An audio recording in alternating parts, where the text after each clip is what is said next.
Now, there would be nothing wrong with speaking about the church in all of these ways. The New Testament refers to the one concept of the church in these and many other ways. Yet it's not difficult to imagine the kind of confusion these statements would cause. We could not be sure if these theologians planned to speak on the same topics or different topics. To avoid this kind of confusion, systematic theologians normally adopt the term ecclesiology as their technical term for discussions of the biblical teaching on the church.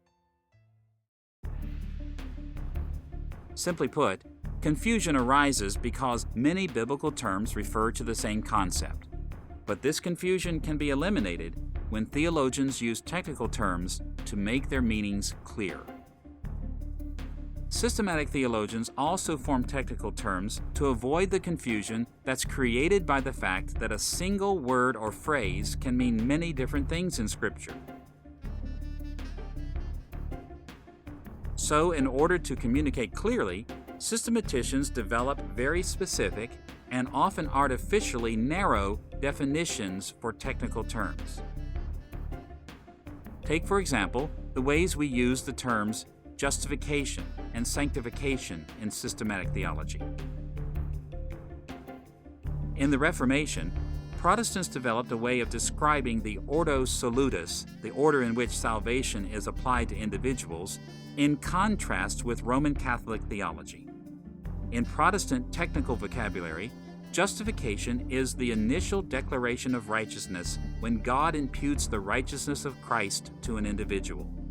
Justification is monergistic, that is, it's all the work of God, and human beings are entirely passive.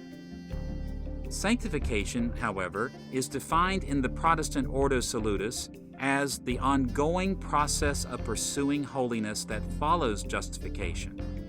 Sanctification, in this sense, is not monergistic, but synergistic, involving not only God, but also the human will. These distinctions are very important to Protestant theology. But imagine theologians explaining the doctrine of sanctification who feel free to use the terms justification and sanctification in all the ways we've seen that they appear in the New Testament. We could easily expect theologians to say, first, sanctification occurs after justification. This statement fits well with the Protestant order of salvation.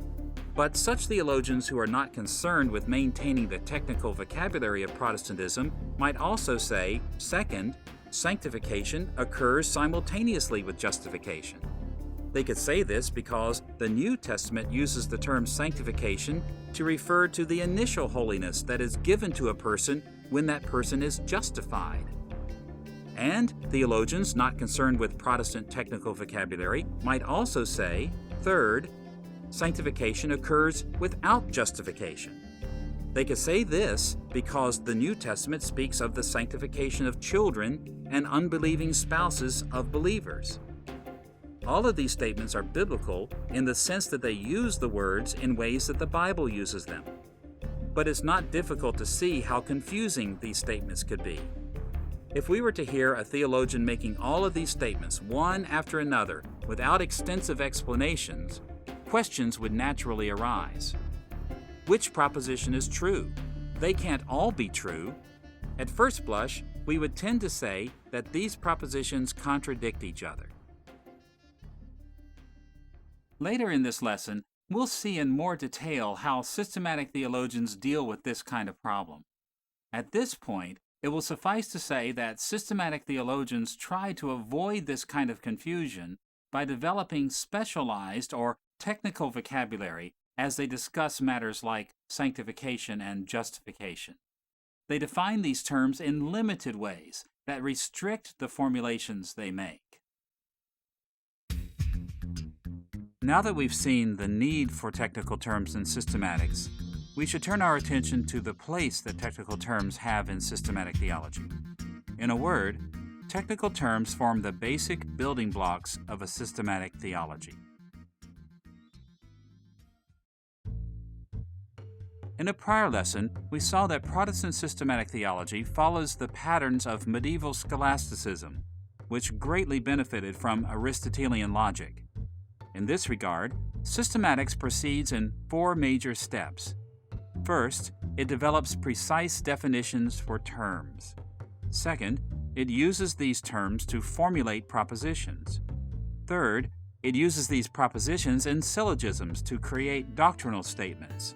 And fourth, it orders its logical arguments into a rational system of doctrine. Although no one follows a strictly linear process when constructing theology, this outline is a helpful way to summarize the strategy of building systematics.